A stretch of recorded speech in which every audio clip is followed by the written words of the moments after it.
Свершилось.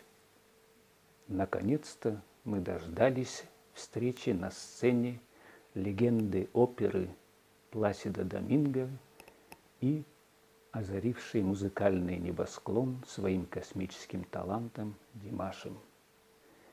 Я неимоверно рад, что эта символическая встреча двух гигантов состоялась.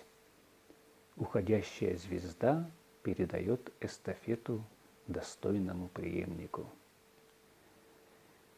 Если первая половина XX века принадлежала эпохе Энрико Карузо, современное поколение знает это имя благодаря завоевавшей широкую популярность песни, которая так и называется «Карузо», то во второй половине XX века среди теноров господствовал Пласидо Доминго.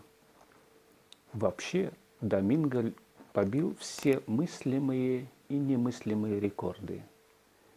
Спел больше всех оперных партий, записал огромное количество CD с репертуаром как легкого жанра, так и оперной классики.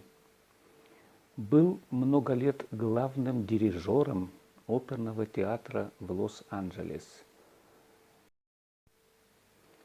Основал свой международный конкурс «Опералия», который зажигает новые звезды.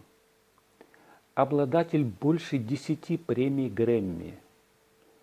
Отмечен бесчисленным множеством почетных званий и наград разных стран и народов. Воистину титан, равных которому нет. Наконец, Доминго был главным героем в нескольких фильмах-операх, которые демонстрировались на больших экранах кинотеатров. И это было революцией в области пропаганды оперы. Я помню хорошо, когда в Москве впервые был показ «Травиаты Верди», фильма оперы, режиссером которой был знаменитый Франко Дзеффирелли. В то время я был студентом Московской консерватории, и в сопровождении двух своих однокурсниц я тут же ринулся в кинотеатр. Потрясающий фильм, идеальный Доминго в роли Альфредо, непревзойденный мастер Дзеффирелли, создавший удивительный по красоте, великолепный по своей задумке, с захватывающими съемками благоухающей природы, блеском аристократии. Фильм, который смотрится на одном дыхании от первой до последней минуты.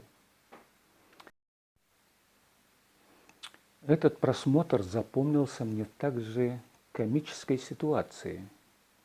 Дело в том, что где-то начиная с середины фильма мои спутницы, которые сидели рядом со мной по обе стороны, неустанно меня теребили. У меня глаза в слезах, я ничего не вижу, что там на экране происходит. Честно признаюсь, у меня слезы выступили уже в первые минуты фильма, и уже до конца картины комок в горле не отпускал меня. Дорогие друзья, я всем советую посмотреть этот замечательный фильм, и не забудьте заранее запастись достаточным количеством салфеток для осушения слез, иначе вам не удастся досмотреть этот шедевр до конца. Не побоюсь сказать, самое лучшее, что было создано в этом жанре. Я немного отвлекся. Давайте вернемся к дуэту Доминго-Димаш. Поклонники Димаша уже привыкли, что ему удается за каждым разом удивить нас своей интерпретацией, будь то известной песни или нового произведения. И хоть идея выступить совместно у этих двух артистов возникла спонтанно, и времени на подготовку у них практически не было, тем не менее им удалось вызвать удивление, и их исполнение войдет в историю как совершенно новое и неожиданное прочтение прекрасного дуэта из оперы Жоржа Бизе «Ловцы жемчуга». Из тех, кто уже успел прокомментировать это исполнение, никто не обратил внимания, что удивительной вещью в этой интерпретации было то, что Димаш, исполняя теноровую партию, пел ее в баритоновой манере, а Доминго баритоновую партию в теноровой манере. Вот такую вот шутку преподнесли нам наши артисты. Поменяли местами характеры, и в результате эта музыка зазвучала свежо и необычно. Гений исполнителя проявляется всегда самым неожиданным образом. Именно этим качеством они отличаются от других артистов.